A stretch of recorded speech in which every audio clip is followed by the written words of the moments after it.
Sistematik, teratur, terancam. Jadi kalau bahasa di dinas itu perancangan, perencanaan,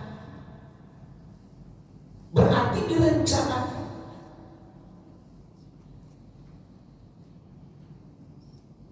Ini mohon maaf ya, karena ada Pak Beni di sini, ada Pak Fatul, bla bla. Saya tidak segan mengungkapkan.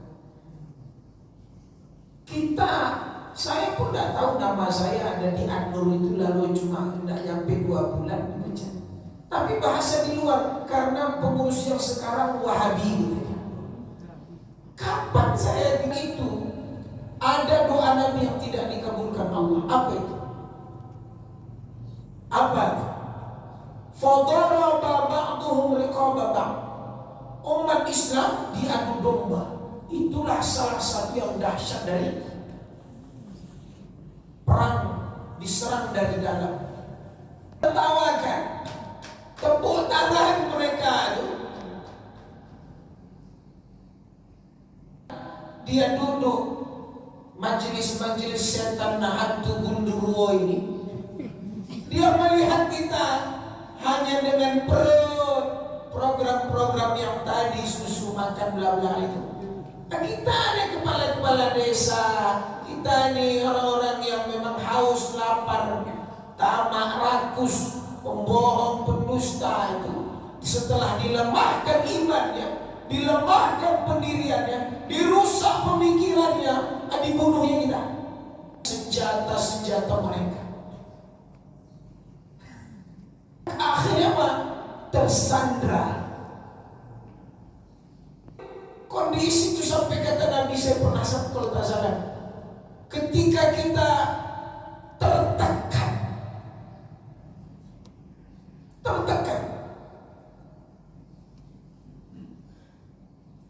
lalu kok bisa? Padahal kami banyak, padahal mereka udah jelas batil, kita ini yang hak. Kok bisa? Propaganda nasional internasional, dan ini bukan 1.000, 2.000 triliun. Masih ingat kawan-kawan yang dituduh itu puluhan sampai belasan tahun penjaranya. Yang kemarin apa yang di bank saja katanya apa, direkturin ke abang kita di BRK, yang 1 rupiah aja salah audit atau kurung di dalam, di audit balik, Islam mengentry apa namanya bang, dibatilan itu direncanakan. Jadi apa kata ulama? Lihat, ini bagian dari supaya apa?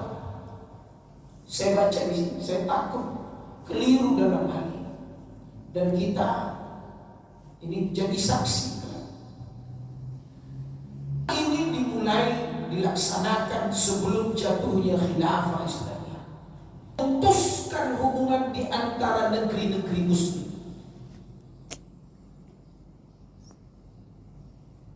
Ada di KTT non-bloknya, ada istilah sekarang apa lagi? Yang 5 negara itu apa istilahnya? Negeri Muslim tidak ada yang mewakili dari 5, Rusia, Prancis, Amerika, Cina. Kenapa? Inggris, NATO. Dan memang mereka tidak mau memberi tempat, dan mereka memutus rantai-rantai satu negeri ke negeri yang lain. Dimunculkanlah nasionalisme negeri-negeri itu.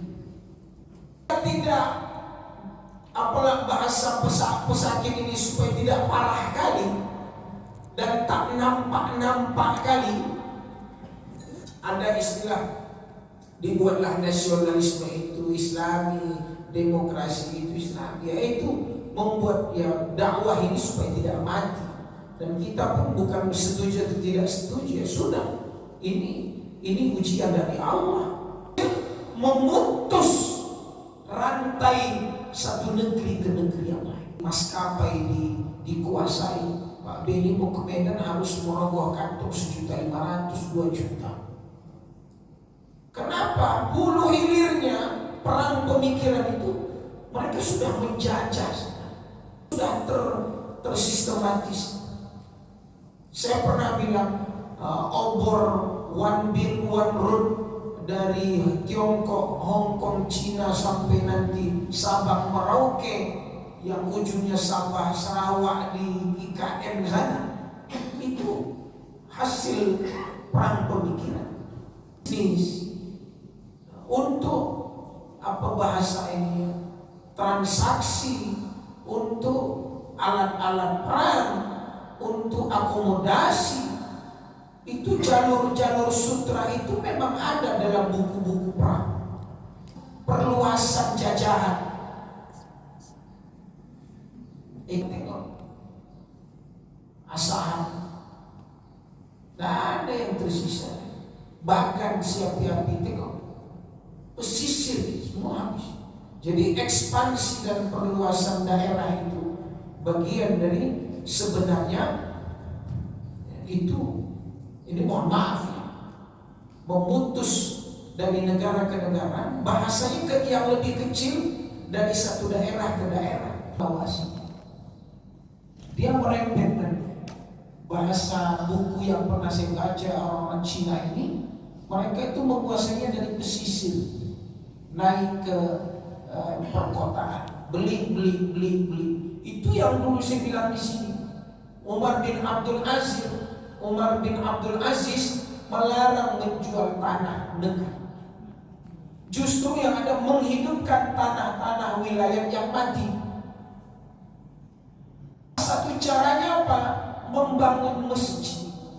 Itu benteng yang dahsyat di tepian. Memberikan pencerahan, memberikan beasiswa. Maka waktu saya kuliah di Malaysia, konsep ini dipakai supaya tidak terjadi pengembangan kawasan. Bahasa sekarang kan pengembangan kawasan seperti yang di Jakarta, apa namanya? Reklamasi itu. Maka dibagi 3, Melayu, Cina dan India. Ada dalam satu perumahan itu satu ras, supaya tidak ada yang mendominasi. Orang pribumi supaya tidak terjadi perang pemikiran ini, dia harus menguasai distrik capil. Apa itu? Perang pemikiran yang dahsyat.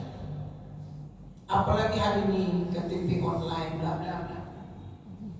Beli tanah di Indonesia, ya ini Alibaba. Bisa disebut juga mustakbirin, orang-orang yang sombong dan melampaui batas. Cara digunakan mereka menyerang umat Islam sehingga membuat umat Islam lupa kepada identitas aslinya. Pikir itu tidak ada yang kuasa, tidak tahan Pak Ustaz, capek. Saya bilang di dalam perencanaan dan tersusun masih teratur dan terukur. Salah satu sarana yang dipakai adalah pendidikan. Media cetak, klub-klub olahraga, yayasan, lembaga-lembaga hiburan, film dan musik. Jika ada 10 anak, 9-nya hobi game. Seluruh sekolah pernah kami periksa. Survei membuktikan, ketemulah guru-guru ini ketika dicek handphonenya, anak-anak SD, SMP, SMA rata-rata sudah menonton film porno. Kalau menurut data mereka ini hanya tinggal 25%, 30% yang perawat. Setelah pemilu kemarin, siapa yang tak kenal sederet nama Ustadz ulama ini? Di rumah mana dia? Di kamar mana? Di partai mana? Pertanyaan, dan kok bisa?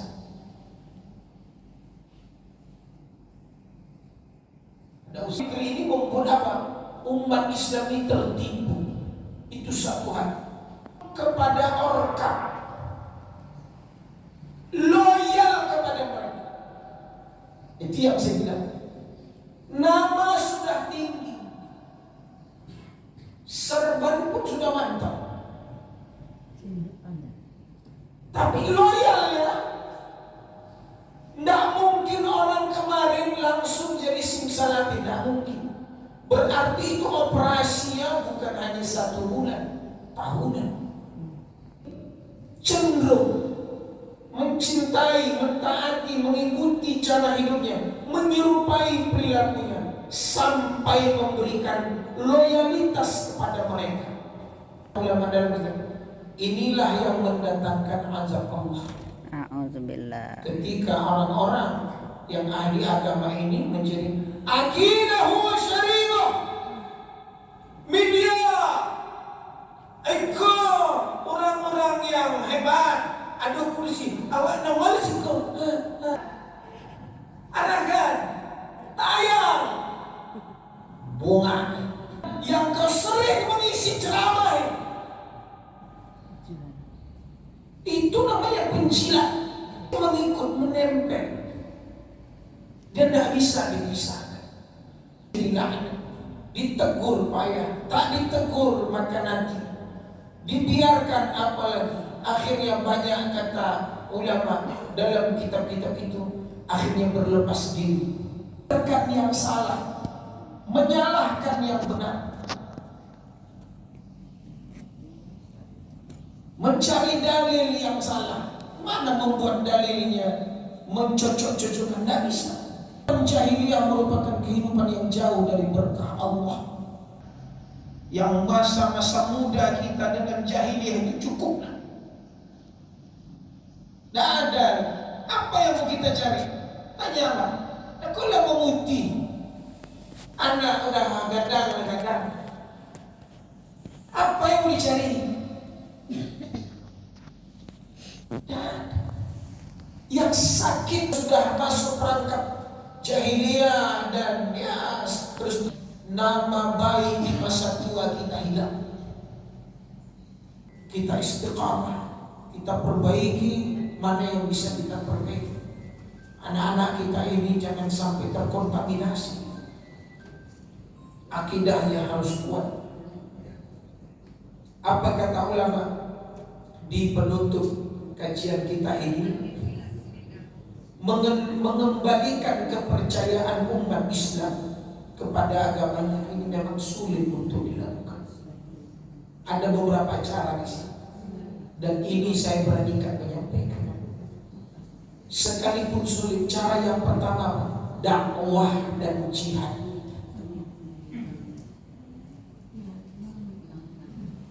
Dakwah. Jadi jangan sepelekan ini.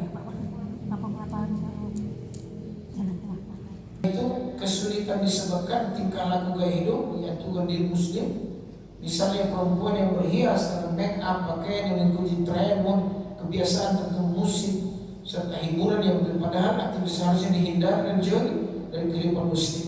Kesulitan lainnya adalah karena umat Islam telah mengidap penyakit cinta dunia dan takut mati. Kitabnya adalah bagi kita takut mati. Cinta diambil jabatan. Pilih apa? Pintu masuk ketimbang agama. Itulah ada dari rahim ibu negeri anak-anak kita, pemuda-pemuda kita. Kalian tegaklah dari Islam. Akhirnya mereka lah yang menghantam saudaranya. Itulah kenyataan hari. Semoga ada pencerahan, ada pembaharu, dan semoga itu lahir dari madrasah Ramadan, dan mudah-mudahan kita adalah pejuangnya. Billahi taufiq wal hidayah. Assalamualaikum warahmatullahi wabarakatuh.